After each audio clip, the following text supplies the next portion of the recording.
So now we're recording.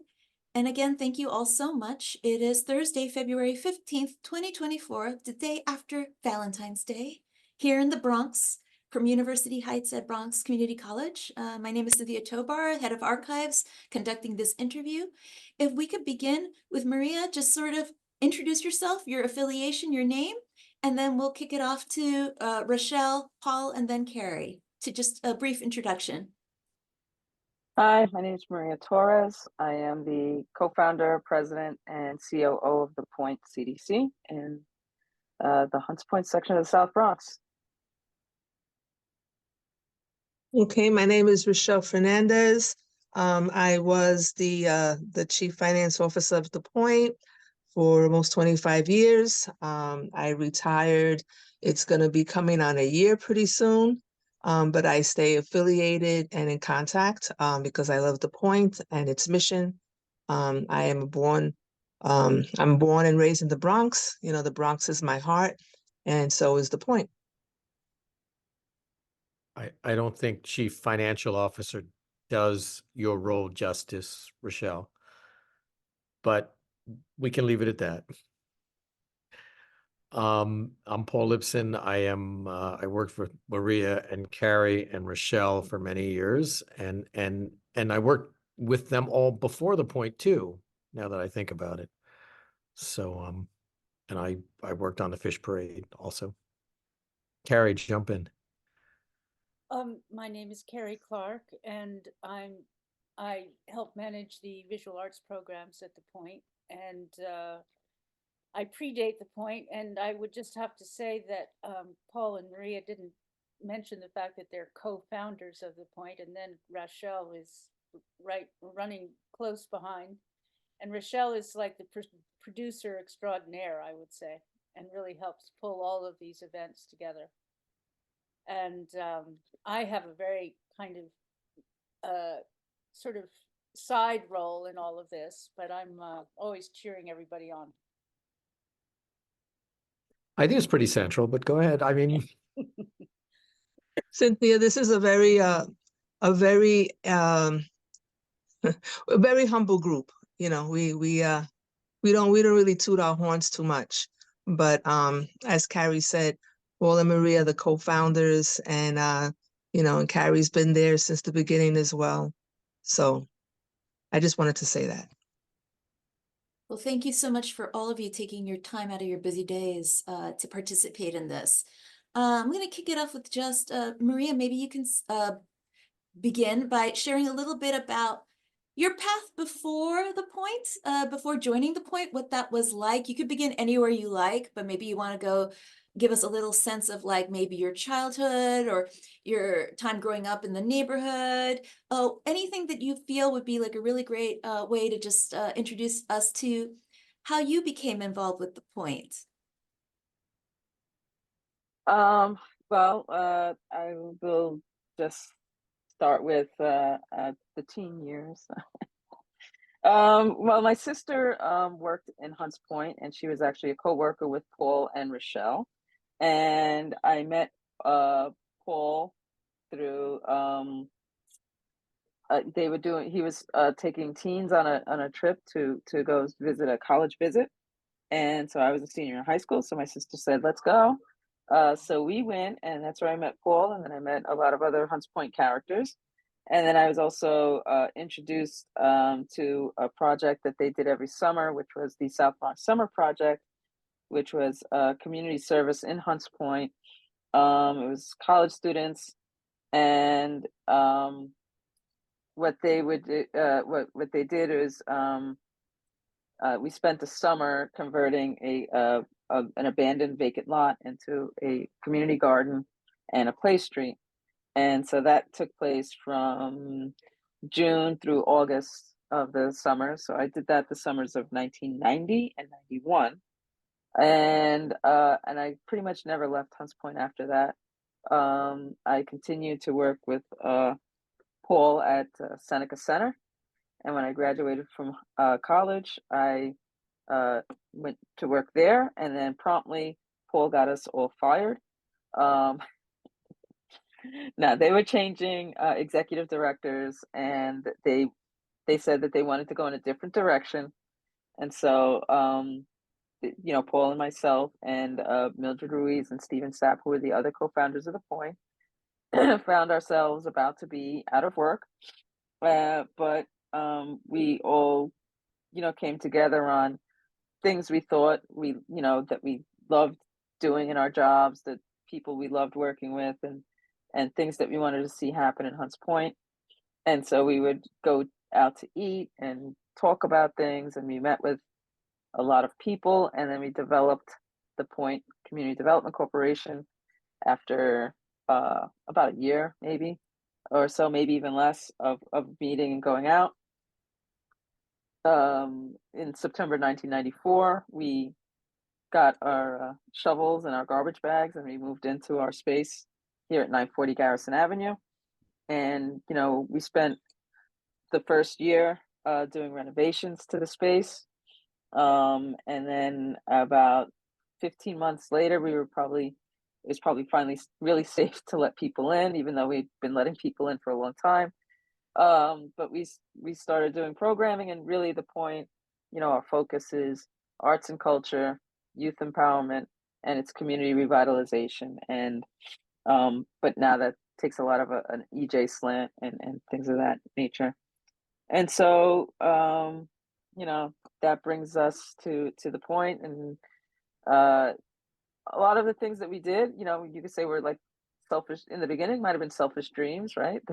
Things that we wanted to do that were really cool and stuff like that. And so the fish parade, I'm going to put all the blame on Paul, was his big dream, was to have a parade through Hunts Point that created an identity of a community. Is, he always loved I'm talking, you can correct me if I'm wrong, Paul, but I think I would go to court on this. I'll put my hand on the Quran right now and say, the Mermaid Parade was something that always was kind of fascinating. That, that's Coney Island, that the people come out for, and everybody comes to see. And so Hunts Point, here we are, a waterfront community.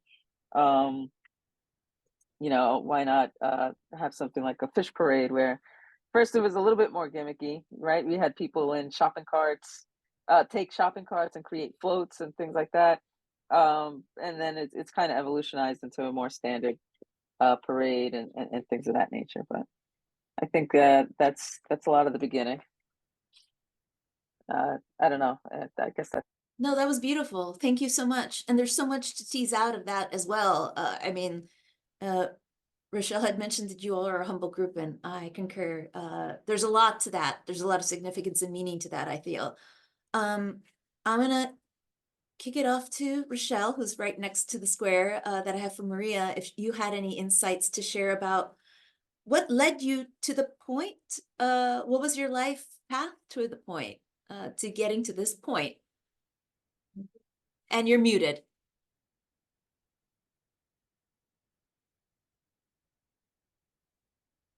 She might be having some technical difficulty. While we're waiting for Rachelle to hop back on, I'll skip over to Paul, if that's all right.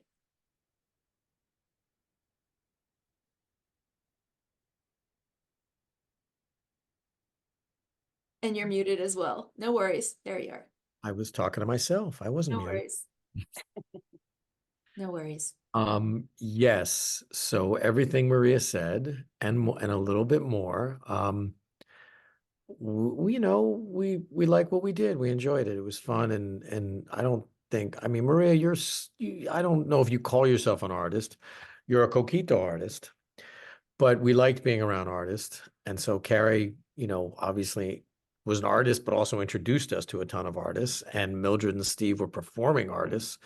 So we got to meet dancers and Okay, I got it now. Oh, jump in, Rachelle. No? Okay.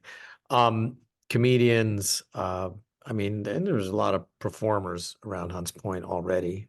And we lived on a block that was known as the block of the maestros, because for many years there were a lot of band leaders, including like Orlando Marin and Buddy Johnson, and who lived on that block. And performed at the Hunts Point Palace. And a lot of the story I always heard was that band leaders and recording artists and musicians like to live in Hunts Point because they would do gigs down at the Palladium or big clubs downtown, and they'd come home, you know, at 11:30 at night, and there would still be after hours clubs open on Southern Boulevard, like the Triton's Club and these other smaller venues, so they could jam until 2 o'clock in the morning and then walk home.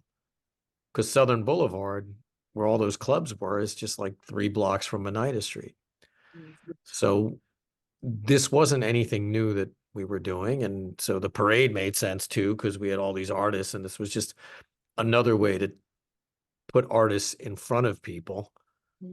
And we didn't have to invite them into the theater, which, you know, sometimes is hard to get people in the house. But the other thing about a parade is it's a spectacle for visual artists too. So you could, in ways it's harder to do in the theater, you could mix some, you know, a big, you know, canvas for visual artists with a really nice format for performing artists. And performing artists included like the Bronx Schwinn Club, you know, who would bring their bikes, and people on unicycles, and circus performers and dancers. And obviously drummers and musicians. So it was really a nice blending of visual and performing, which we didn't often get a chance to do. And may I ask what year that began, that initiative, the brainstorming to conceptualization of the parade? It was when they were trying to bring the fish market to Hunts Point, right, Maria? 99, 2000? We were in a fight. Yeah, we did what, it was our 20th anniversary last year. So yeah, it was when the fish market was 2003 then, right? yeah, ish, yeah, or summer of 04. You know, how you count it is always weird. But yes, about that time, and it was the same time that the fish market was coming. So a lot of people like to say, "Oh, we were protesting the fish market," but I don't In think a that's way, we were protesting the city because they didn't give us what we wanted. And I just want to say we were sort of vindicated, because we said, why you need all that parking? You know, some of that parking could go for waterfront access or other things. And now they're trying to figure out what to do with their parking lot because they have so much parking. Very 20. prescient. And just because I know that Maria had some space to share, I wondered if you had anything you wanted to share about what drew you to that area of the Bronx to begin with, that led to your eventual participation and involvement with the community. Well, I was working there, so I Okay. I couldn't help it. I was there. I was probably living in Pelham Parkway in my Uncle Lou's place at the time, way back when. And you know, I had a community there. You know, there's people I met at Bronx Frontier when I first started working with Maria's sister and Rachelle, and shortly thereafter Carey, and so on. And it was nice. I enjoyed it. Thank you So, for sharing that. yeah, of course. And Rachelle, would you be able to share with us some memories of what got you started with this group, how you came to this point with the point, and Well, Hi. your as I backstory, if you will? before, I was born and raised in the Bronx, and my father grew up a few blocks from where the point is on Simpson Street. And my family, I have family members who live on the other side of Barretto. So I was in the neighborhood as a child and as a teenager, and I saw the devastation of the 70s, you know, between drug addiction and the fires that tore buildings down. And I think that's when I started, I guess, being an advocate for the community as a teenager, because the neighborhood was in so much despair and the people were just so apathetic. And I actually, I started a newsletter with a group of friends, and we put this weekly newsletter out. And from there, I actually started working for an organization called the Bronx Frontier. That's where I met Paul. He was still in college, and he began working there as a intern in the summer, right? That was when we were in IS 74, right? The Brown students came down and they worked the Hunts Point farm. So I was always drawn to grassroots organizations and just working in the community. I did work for a while downtown. I was a legal secretary for a couple of years, but I wound up back in the Bronx again. And from Bronx Frontier, they started the point, and I was working elsewhere in the Bronx. And then they called me in to work with them, and I jumped at the opportunity.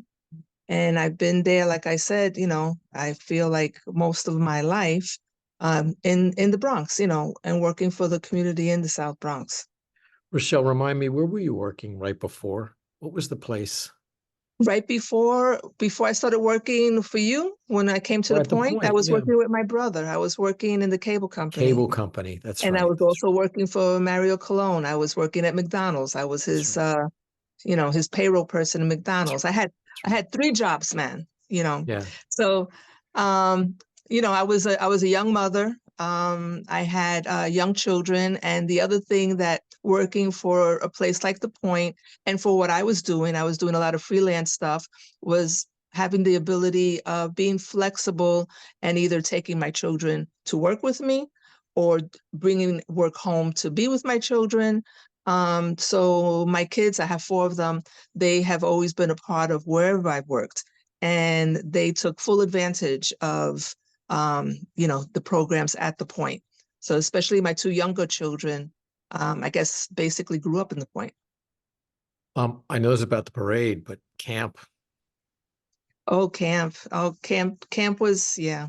So, we would say, because Paul, you said this too, and I kind of kept it as my tagline. We used to work all year looking forward to those 2 weeks at camp, because it was such an experience, such an opportunity to take, kids who had never been outside of the block, let alone the Bronx, to spend a couple of weeks in the outdoors and do everything that we offer at The Point, but in the country, in the woods. And we ran the whole shebang. And, it was just an awesome experience. I think that it's something that, is in everybody's memory as a wonderful once in a lifetime experience. I don't know if we could ever capture that again, but it was wonderful. Never lost a kid. Okay. We lost a We- kid for about an hour, but we got them back. We got them all home. Yes. Yes, Yeah. we did. And the parents trusted us, because Yeah. in our community too, especially at that time, now there are more camps and there's more accessibility for that type of experience. But at that time, and in our community, parents did not let their children, their young daughters, their young sons, go overnight with somebody who wasn't family, let alone for 2 weeks, let alone 100 miles away. But they trusted us, and I think we did a great job.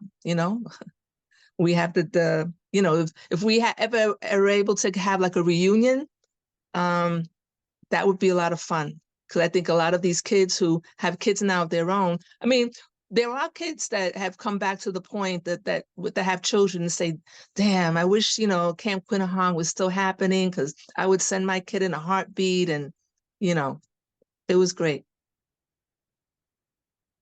Thank you so much for that, Rachelle. And there's so much there that I want to actually tease out. We're going to return to some of that. You had mentioned Bronx Frontier. Can you say a little bit more about it? Because Paul had mentioned it as well, for folks who are not familiar with Bronx Frontier.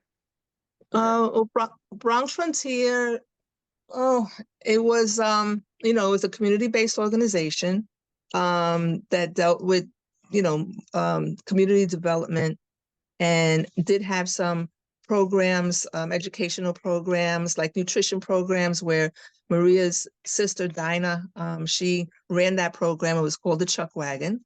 And the goal of that program was to introduce healthier options for the children and families in the neighborhood. And they would go out to the different schools in our district and do workshops. And then we had the Hunts Point Farm, so Paul, when you started with Brown and you came back, what was the position when you were hired full time? I can't remember what that position was. It was job training, something Job like training. Well, entrepreneurship. Oh, entrepreneurship. I think it was I more worked, like Yeah. I worked in the after-school program, and my job was to run an entrepreneurship program. And then Something, you started the photography too, because I remember, Maria, yeah, yeah, the other my, Maria, my sister, yeah. in that program, and Ralphie and Leighton, and Randy. so it was an opportunity for kids to learn how to do different things that they would not even have thought to even try to do, like selling firewood, or And like, that's also, that's how we met Carey too, because remember, we did the mural project at Yankee Stadium, Carey, with the kids in the entrepreneurship program, who are all grown-up, middle-aged people at this point, and older. And one of the other programs that came out of the Bronx Frontier was there was a a farm at the end of the peninsula. I guess it was down by all the way down Monida Street at the end of Monida. And there was this soil that was used.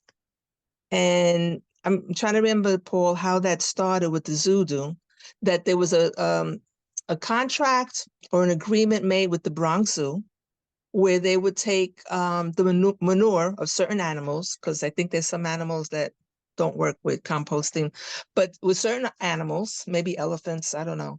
And they would take this down to to that site and compost it and turn it into like fertilizer and package it and sell it. And it was called Zudu. So it was a great marketing idea that kind of put Bronx Frontier on the map in another sense.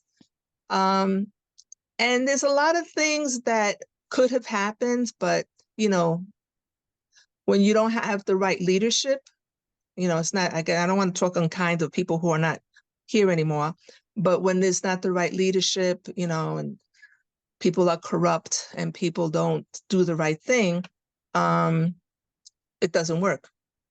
And, so I left Bronx Frontier, and shortly after that, Paul left Bronx Frontier. And about a year later, Bronx Frontier was no longer. But it was a great concept at its inception, I think. Right. And what I think is really admirable is just like what I love hearing is also how there are all these overlaps and intersections of how all your paths kept crossing one another until the formation of this organization, the point, and then this event, this institution of the fish parade. So I really am appreciating all that. Thank you so much, Rachelle, for answering my question about that.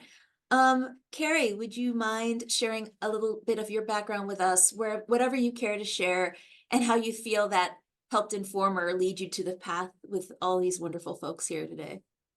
Well, I'm a painter, and I've always wanted to be an artist since I was a kid. And at the time that I met Paul, I was living downtown in Tribeca, and I was always been attracted to public art and not at all interested in the gallery art world down there, which I found completely elitist and weird and really didn't know how to penetrate it. And I didn't want to play that game.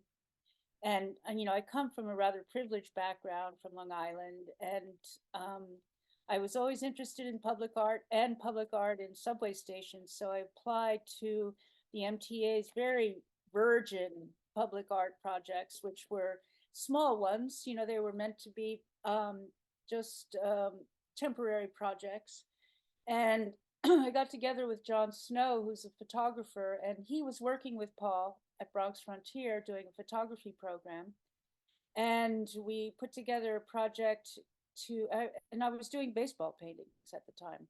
So we applied for the Simpson Street stop, and it had to be community. You had to be working with a community in some way, and I think young people. So, Paul and John were all hooked up that way. And because I was doing baseball paintings, they gave us Yankee Stadium, which was really exciting. And so, I think we had like 16 teenage boys. I don't think there were any girls in the program, and they knew right away they were going to get free tickets to baseball games all summer while we were doing the project. And we came up with this formula working with them where they would draw the baseball players and I would paint the backgrounds. They drew on newspaper, which was another technique that I was using that, you know, brought kind of headlines of the day into the mix. And, you know, most of these guys didn't really identify as artists, and the ones that really didn't ended up being the best artists. And I just got totally blown away by teaching. I'd never done anything like that before. It was just the best, the whole thing.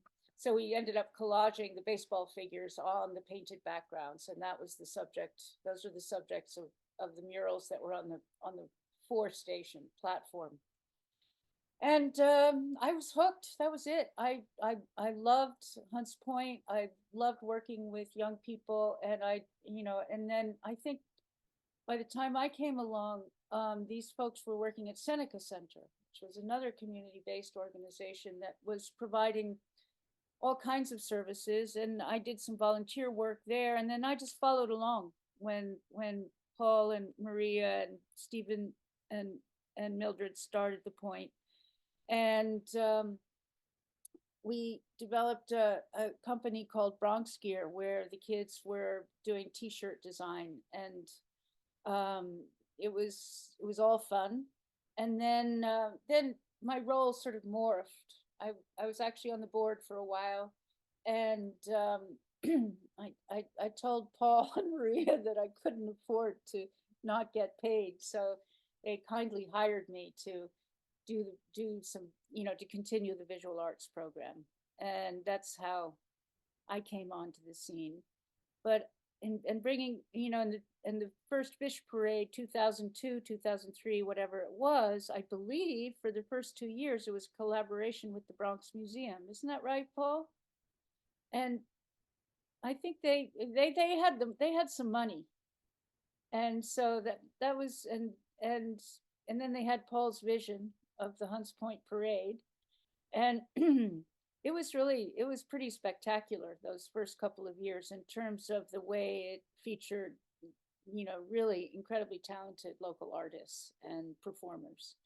And we had the Bronx Academy of Art and Dance. They were much featured in those early years.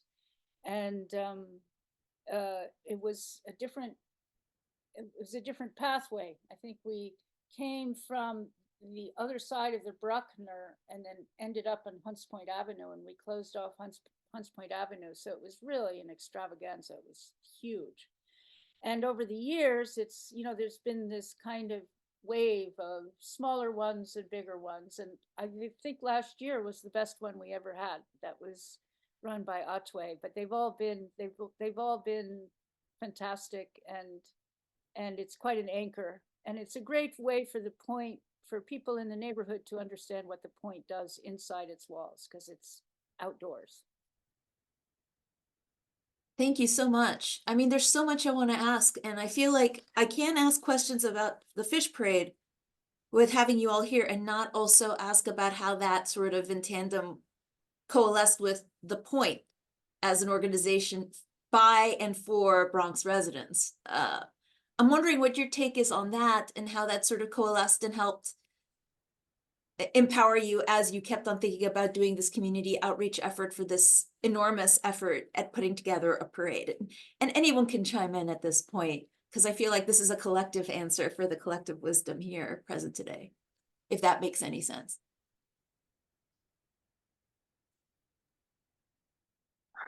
I guess since I'm going to have to jump off and you guys are going to have to take up most of the heavy lifting after this.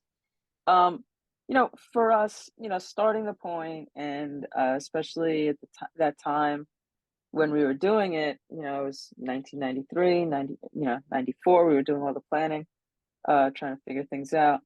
One of the things, we also used to just go and hang out at the New Eureka Poets Cafe. Mildred and Steve is a poet and a theater, playwright. And, you looked at that space, and what it meant in terms of the community, and you go to the Alphabet City, and that's there, and it has a lot of places in and around that. But I think for us, we really wanted the Point to just be more than just this place that you go to, like, read a poem or see a production. We really wanted to be a part of the fabric of changing people's lives and being a part of people's lives, not just changing it. And so, things like the fish parade really kind of put us out there and got us to really reach people that you can't reach all the time. Cause we're on a great block, but it is off the beaten path. We're not right on in the middle of Hunts Point Avenue. So you can have people that say, what is the point? Sorry. Oops. What is the point?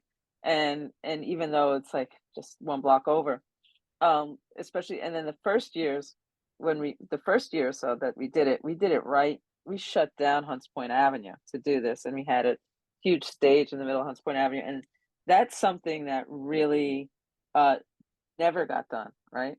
And we did it, and that you can't do it now because they put medians and everything in. But I mean, we had that whole block, and just it must have been a nightmare for anybody trying to do anything else besides go to this event. But I mean, it was great. There was performances in the middle of the street. There was vendors. There was, There were ponies. Do you remember the what? We had ponies the first year. Yeah, and then Sevco had their giant playhouse and everything. The bouncy house.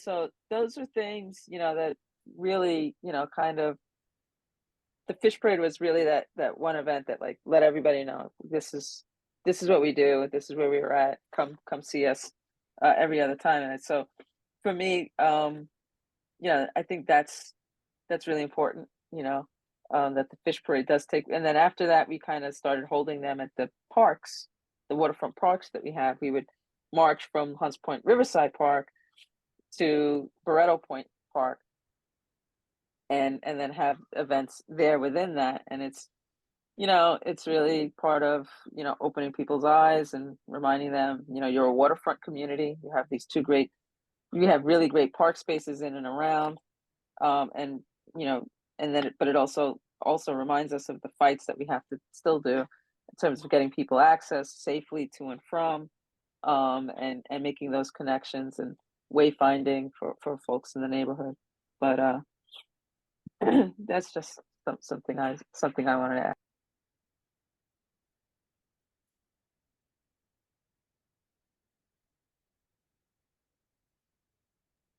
Thank you for that, Maria. And I'm thinking also about that wayfinding, like what were some of the preeminent issues? I know that sort of like, obviously the fish market is one of the main catalysts for this, but what other things did you think as a group led you to wanted this fish parade to address? And another follow-up question to that is, what was this decision-making process or collaboration process like to get this up off the ground moving with so many moving parts and folks involved? What did that organizing look like? A lot of it has to do with just maintaining good partnership with other organizations, and working with people and knowing how to work with people. And, another tagline of Paul's that I repeat, and I think many people do at the point, we don't do this alone. Nothing happens by yourself. It takes, it takes a group of people. It takes a group of organizations to make something like the fish parade happen. And we've learned through the years how to reel people in and to organize them. And it is a lot of work involved, but, it's just, what's the word I'm looking for? Not that it doesn't get easier, but I guess, we do have all the pieces in place, and it's just a matter of, rinse and repeat.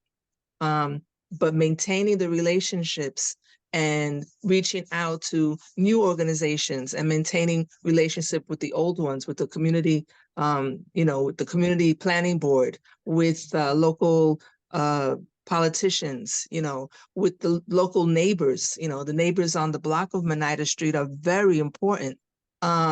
We would not have been able to do as much if they were not helping us, if they were not with us. So the precinct's another one. The police precinct, yes. So, people, relationships are really important, and it's about the community after all. I think- First, I would say that the first year, and this is where it crosses over with Carey. We were trying to figure out how we could get like floats. I mean, like floats are hard, like, you know, unless you have cars and whatever. So we collected old shopping carts and we gave every organization that we work with, and it was a bunch, a shopping cart or two, and we asked them to decorate it around a theme of fish. And some of them were real. I mean, Sebco did something really extraordinary, I think, the first year. And you know, that was like one easy way to, you know, make it a challenge for each of these organizations to be creative. Litsa Cologne at Sebco. I mean, like this was her thing. She ended up doing stage design, I think. And so saying to people who are like social workers or outreach workers, be creative, step out of the stuff that you do every day and do something you might love. That was sort of a revelation with all these groups. Now, we also had arts groups, but a lot of the best stuff came from groups that had nothing to do with the arts, you know, that just really wanted to be creative. And that was nice. I think one of the important elements about Hunts Point is this kind of vivid residential neighborhood surrounded by this very industrial neighborhood. And, you know, Barretto Point Park, which is one of the jewels of the city and looks over the East River and, you know, North Brother Island and, you know, sort of the Manhattan skyline is, you know, anybody who gets there has to get there through a kind of daunting industrial neighborhood. So that's the importance of wayfinding, and, you know, sort of showing people that you can get there, and also influencing, you know, a lot of the times our work is pitting us against local industry because they're polluters, they're, you know, they're causing a lot of trouble and discomfort for people in the neighborhood. But with an event like this, you kind of can get them on your team in a fun way. So, and, you know, I think for, you know, like Down East Seafood, I think there's several companies in the, not, there are not too many, but there's some that have actually really changed their mode of working. Like Down East Seafood had electric trucks, and they were always in the parade. And I used to get the fire department in, and I think even Sims Metal Management, they would put some of their, and that was, I thought that was a great sort of unique element of this parade, because, you know, it's sort of getting industry on board when we're usually kind of pitted against them. And, you know, we have another program which is, you know, needs to be developed a lot more, called the Village of Murals. And that would be a way of wayfinding by picking certain pathways that go to Barretto Point Park and really, you know, slamming them with murals, so that people that get to know the neighborhood know that they can walk along these pathways and it won't be just industrial buildings, but there'll be painted walls to look at and stuff.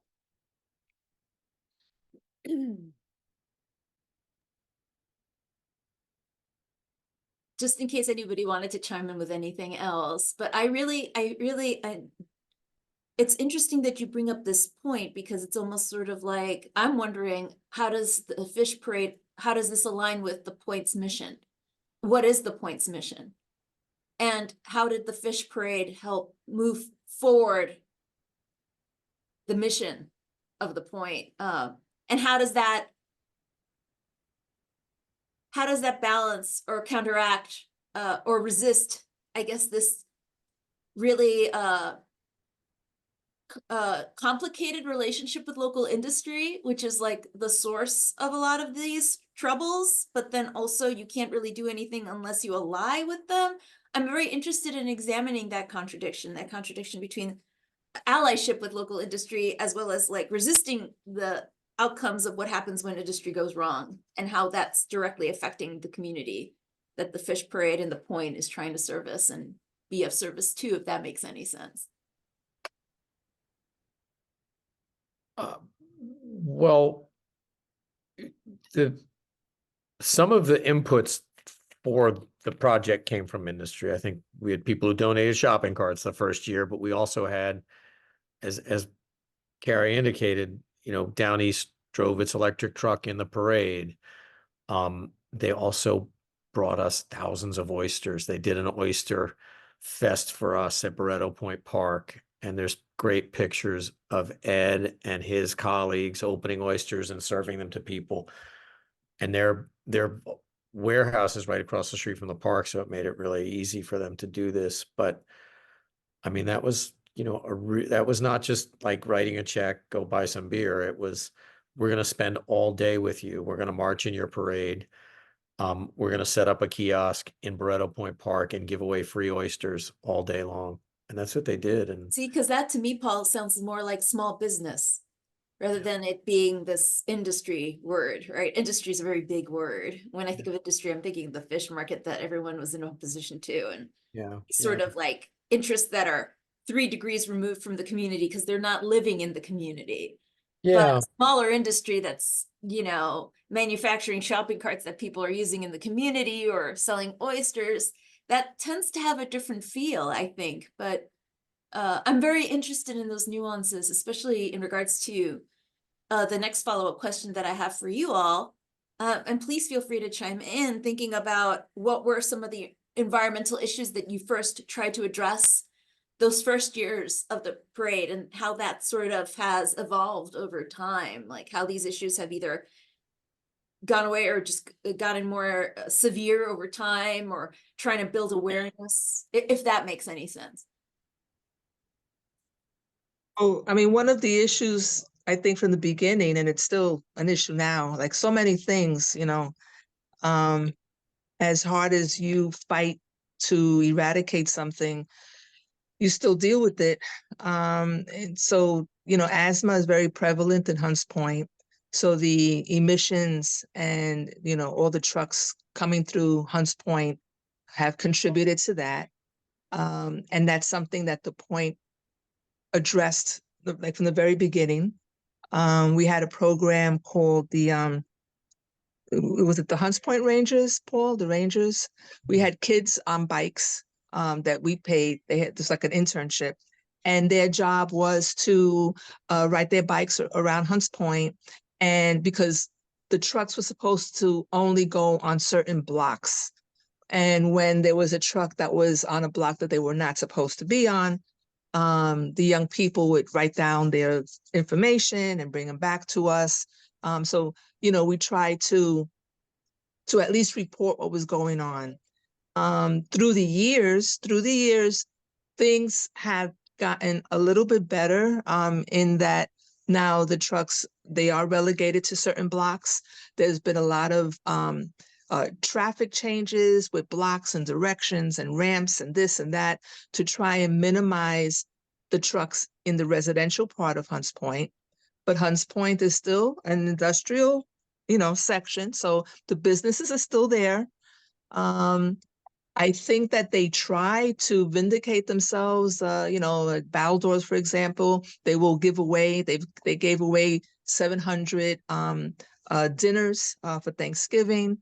We have another, when we had our blank plate program, we had one of the companies in Hunts Point would give us the protein to cook for our program, our cooking program. And, I know Carey and Paul probably have other examples as well. I think that it has gotten better in some senses, but we are still dealing with the same type of environmental issues, I think.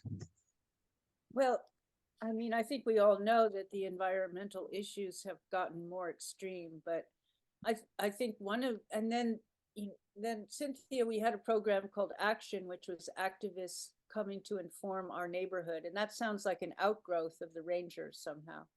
And this is a group of young people that actually shut down the waste station out on the East River. And they also demanded that there be a bus stop at Barretto Point Park. So that kind of activism on that level can be really powerful in terms of mitigating at least the problems of having all that truck traffic go through the neighborhood. And I think another powerful story is, I just lost my train of thought, is well, Nyafco, maybe? huh? Maybe NIAFCO, Nyafco? Yeah. NIAFCO. Wasn't it Action that shut down NIAFCO? Well, they work with Mothers on the Move with Uh-huh. one, but yeah. Yeah. And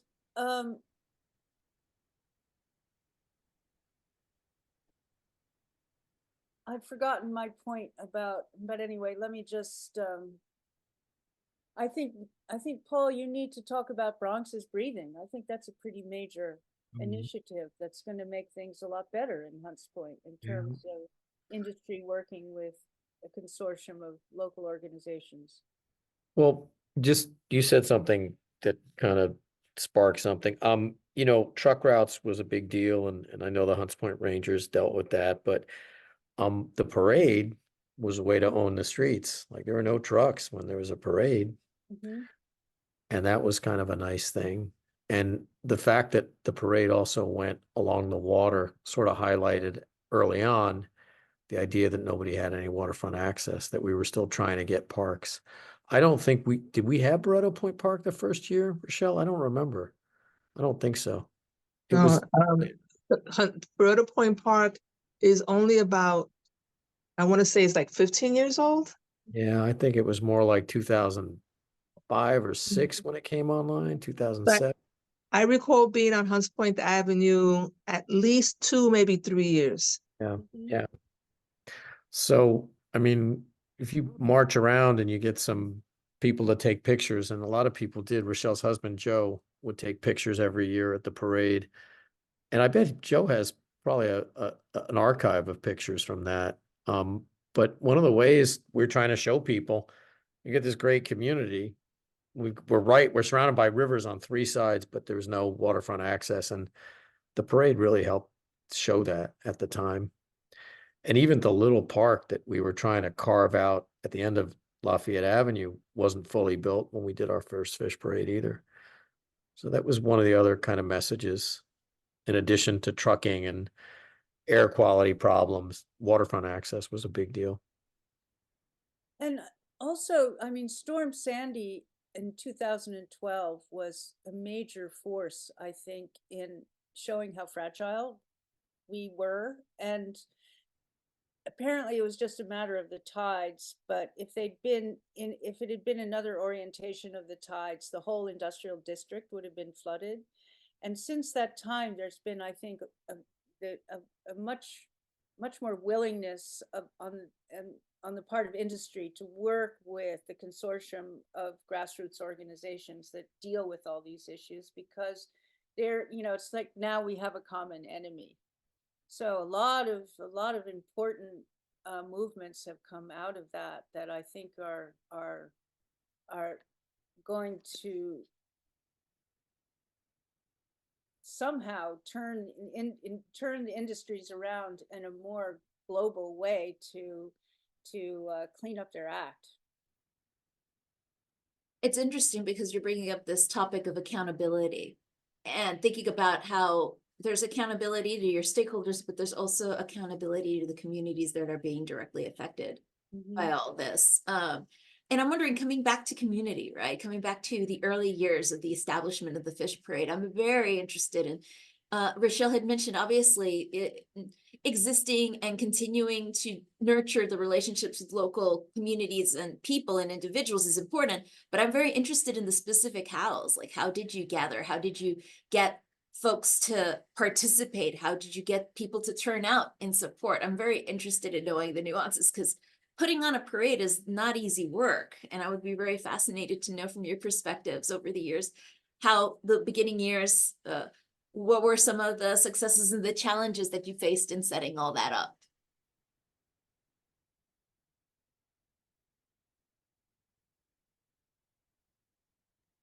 I mean, you You're gotta, muted, Paul. I think we had good organizers.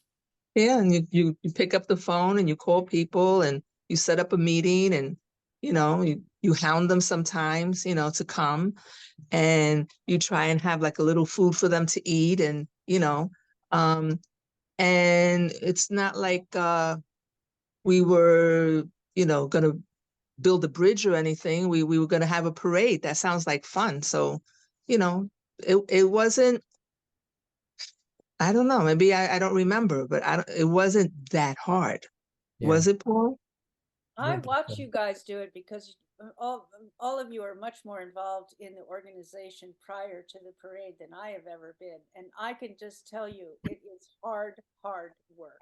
And it really Well, is hounding people. when And it came for you, Carrie, because then you were in charge and you had to, get the kids together and make the costumes and make the banners and, I know, but some, that's all fun. But the sort of nuts and bolts of community organizing it's not that much fun. I don't think it's sort of like, it is really like it's about developing relationships. I think one of the cool things is having honorees every year for the parade. I think that's a kind of a strong yeah, a strong point you in get a, getting, you get a support base with the yeah, honorees for sure. Yeah. yeah, you get people on board and you make much of them. And I got to do their sashes and their hats and stuff like that. Yeah. And then they get to vote on all the different participants in the parade. It's I don't know how you describe that process, but it's all like it's like a jigsaw puzzle, or making everything interconnected. But and when Danny was doing the parade, it was monthly meetings starting early on in January, or March or something So, like that. It so just takes. actually, so Danny left behind. Now we have like a boilerplate, we have, there's a shared document Mhm. that has everything all tabbed out. And if you just follow that boilerplate, from the beginning, you will be successful, Mhm. so, but we're talking about 20 years of doing this. That to me sounds so admirable and amazing to know that you figured out a model that's been working for 20 years. It's really amazing. I don't know who's doing it this year. I don't know if Althway is going to be in charge again. Do you know, Carrie? Yeah, Atway's going to be in Yeah, charge. And he's he came, great. yeah, and he came in cold last year, and he had Yeah, all those structures in place, but he had a because it was his first year, he didn't have those strong connections with other organizations in the neighborhood. So he was really, yeah, yeah, I can't believe he pulled it off. It was really amazing. yeah. No, he did a great job. Yeah, he did a great job. And can you share with me your take or your insights on what some of the successes or impacts of the Fish Parade have had in the Hunts Point community over the years? Collaboration is certainly one of them. I mean, it's just this pattern of collaboration. It was just this one thing that everyone got together to do every summer. And we sort of grafted ourselves onto Sebco's Community Festival. And other groups became much closer to the point, like Casita, because of it, I think, Casita Maria. And Maria and I were on a call this morning when the new director of Casita, Felix Arrudia, just gave a shout out randomly to the Fish Parade.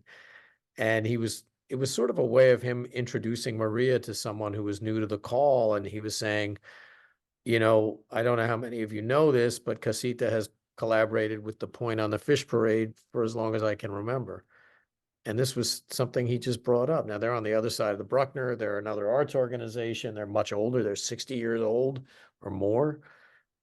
But for them, that's like a shining example of the way they collaborate with other groups in the area. So that I think is a powerful thing. A lot of nonprofits compete. They don't always get along. This is a way everyone gets along. Yeah, no, I'm very interested in that, the idea of the community partnership and partnership with other organizations. How Yeah. has that evolved or flowed over time? And what is the lay of the land now presently for the setup of the Fish Parade in regards to its outreach and community engagement with other organizations that are working on similar campaigns? Do you all reach out to other organizations and ask like whether they want to plug into the Fish Parade, or how does that work? Sure. That's the first step, is getting everybody, and getting everybody involved. And now I don't know if the point has been an influence, but the urban health plan has something now called the art desk, and where they're really incorporating arts programming into their healing processes for patients. So, the first thing they're doing is creating a calendar of, the Hunts Point Longwood area of where they have urban health plan centers.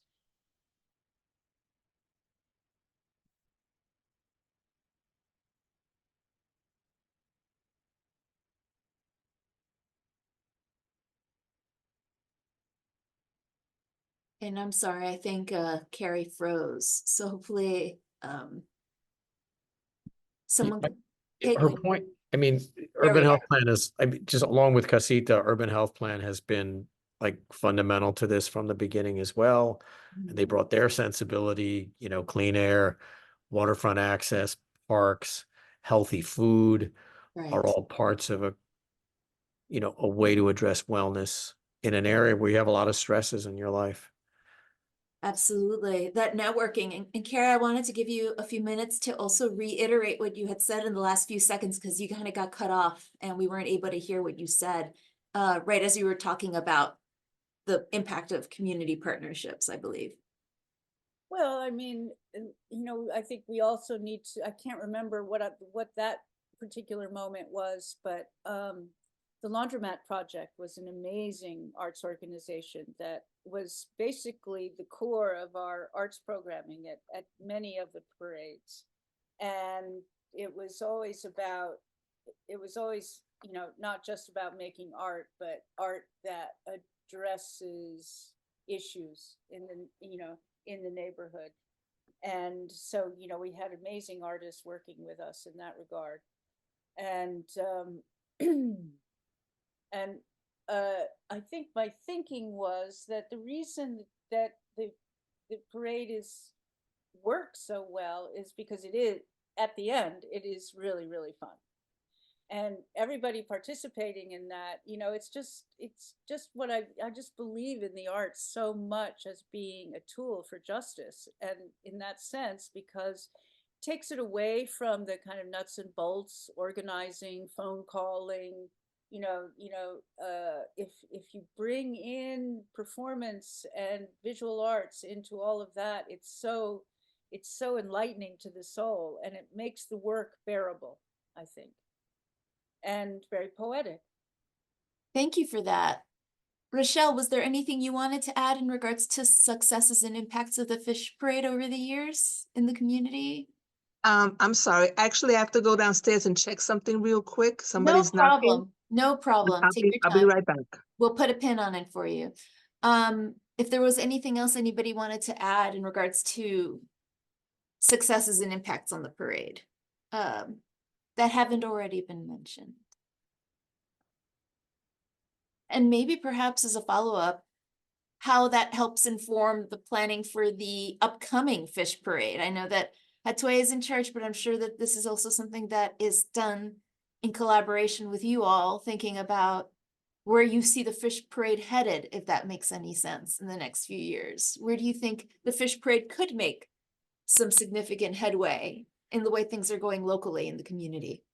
Well, I will say, I mean, there's a lot of new people moving in because you've got the Peninsula development is going to bring 740 new apartments, 200 of which I think are online now or will be shortly on Tiffany Street. So there's a whole new people who don't know anything about it and don't know much about Hunts Point, because more than half of the people who move into that development are from elsewhere, other parts of the city. So this could be a way to introduce them. And the other thing to keep in mind is that there's new leadership at the fish market. Fish market has only been marginally involved in this. And the new leader there, who Maria and I were on a call with today, said, hey, she would love to be involved. She wants to find a way. So that's something new. I also have to jump for a call in 3 minutes, but you guys should keep talking. Thank you so much for joining us for this extent of the interview, Paul. Really appreciate it. Pleasure. Happy to connect if you need more help with this later. Absolutely, absolutely. Thank you. And I Carrie guess, makes really good lobster hats. I just want to say that. oh, I can't wait to see the parade this year. It's going to be on my yearly itinerary for the summer. Oh, good. And just to be considerate of other folks' time, Carrie, I wanted to ask you, Mhm. while we're waiting for Rachelle to rejoin us, if she can rejoin us, what your hope for the future is for the fish parade. Um, I think what, I just think it's so interesting that Atway has come on board as an artist in residence, and his job is to fuse our environmental justice campaigns with the arts in, in kind of a, in the way that I'm talking about, whereas it's the joy of art making in, with that outer purpose. But the joy of art making is what I think gives this strength to carry on in more and more dire circumstances. So the last year's fish parade was all about that, and this year's it'll be even better because he's been in the community and working really hard with a really vivid group of young people, and they've been making banners for protests in Albany, and they're developing a whole printmaking studio which will enhance the kind of visual aspects of the fish parade. And I mean, we didn't have any like cars that were floats or anything, but we had these incredible, fishes made out of tissue paper. I can't remember what organization it was from. And Otway's contacts now are kind of citywide. So I think we have the chance to, instead of being kind of a, maybe a more sort of local secret, it's going to be a thing that sort of resonates throughout the city with this idea that it's, it's not just for fun, but there are lots of other things going on in terms of, trying to figure out how to make a planet that we can live in for a long time, instead of feeling, the dread that young people must feel about the news of, environmental decline must be so terrifying. And the only tool that you have is to make fun of it somehow, and fun about it, and just keep struggling with that, and that becomes a way to influence policy, I think. Thank you so much for sharing that, Carrie. Rachelle, were there any final thoughts in regards to the successes and impacts of the fish parade you wanted to mention before we wrap up the interview? Yeah. Impact. I think it's something that the people in the neighborhood who have experienced it, who have seen it before, it's something that they look forward to. They know it happens every June. As far as the impact, I think that anytime, you get a large group with signs, giving a message to the community, that has to be impactful in that, once you see something, it kind of stays in your head, and maybe it'll make people aware of something that they haven't really given much thought to. So, sometimes that message has to be constantly given to make an impact. And I mean, that's what we've been doing year after year. So, I don't know, I guess that. Thank you so much, Rachelle. And what is your hope for the future of the fish parade? That's sort of like the wrap-up question I've asked everyone to contribute. And Paul, only if you have time, but I think you're leaving. So it was delightful to meet you. See you, Paul. Take care, everyone. Bye. Okay. Bye. I think that for me, that it just continues, and that it just gets bigger and bigger with more participation and more youth involved. Like the more young people that we have involved, will ensure that it will continue, year after year. So I guess that's what my wish is, my hope is. Wonderful. Any concluding thoughts before we wrap up the interview? No? Thank you all so much for taking time out of your very busy schedules and with real life interfering along the way, but I really appreciate you all. You've handled it all with such grace. So I really appreciate it. I'm going Thank to you, turn off the Cynthia. recording now, but thank you so much. Okay, all right. Cynthia. Thank you, Cynthia. No See you, worries. Carrie.